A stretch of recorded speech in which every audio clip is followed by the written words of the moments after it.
So hi guys! It's me again, Hardy G. Welcome back to my channel. So for today's video, I'm going to share with you guys the 20 facts about me.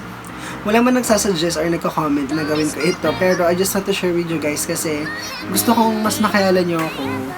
So, as you can see, meron po akong makeup ngayon. Nag-DIY makeup po kasi ako kanina. Ginamit ko po yung mga product ko na nabili ko.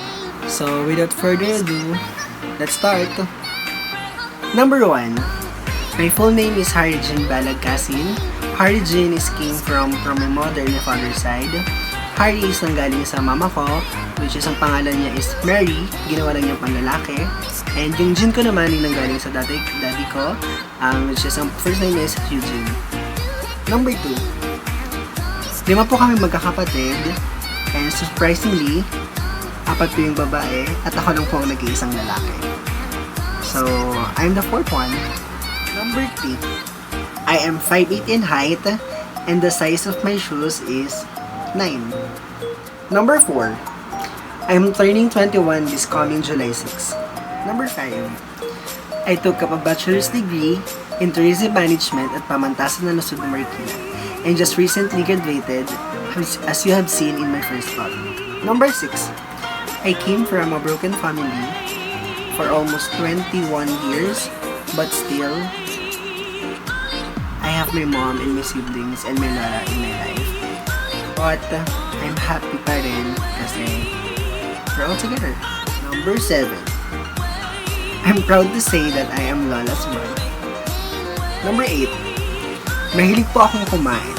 Ang pastime ko po kapag bored ako is kumain ng kumain, especially the pizza and the milk teas.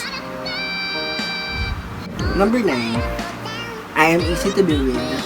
I have a lot of friends sa iba-ibang generation. So, ayun, madali akong mapakisamahan. Madali din akong makasama as long na mabait ka sa akin. Number 10. I am observant person. Alam ko kung ano yung ginagawa mo kapag nasa gilid kita, or nasa harapan kita, or nasa likod kita. Basta I am observant person. Nalalaman ko na lang yung ginagawa ng isang tao. Nakikita ko siya. Number 11. I am more into extracurricular activities compared to the academics. Mas nag-excel ako kapag extracurriculars.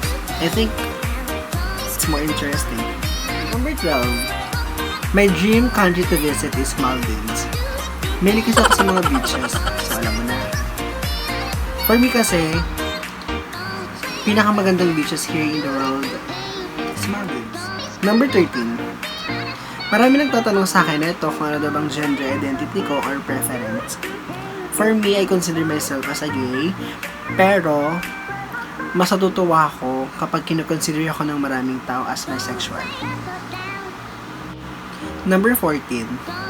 I have a lot of organization since elementary up until this college, and recently lang nag-run ako as SK Kagawad dito sa community namin, pero nagkaroon ng problem kaya hindi siya natuloy. Number 16.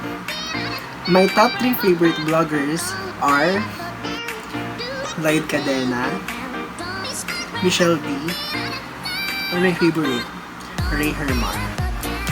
Kinonsider ko sila as my favorite vloggers kasi sila yung naka-influence sa akin how to start this vlog. Then, natutuwa ko sa mga videos nila. Number 17. Mahilig po akong pumarty, but I'm not party goer. I'm just chilling. Number 17. Mabalbon po ako. Hairy po ako. Simula po sa mga kamay. Ayan po. Ayan, sa kamay, sa binte, sa hita. Pero sa tiyan po, tsaka sa chest wala po ako. Number 19. I'm not a morning person. Lagi po kasi akong puyat. So, ang tulog ko lagi is 3 AM, 4 AM. So, mas gising po ako ng gabi.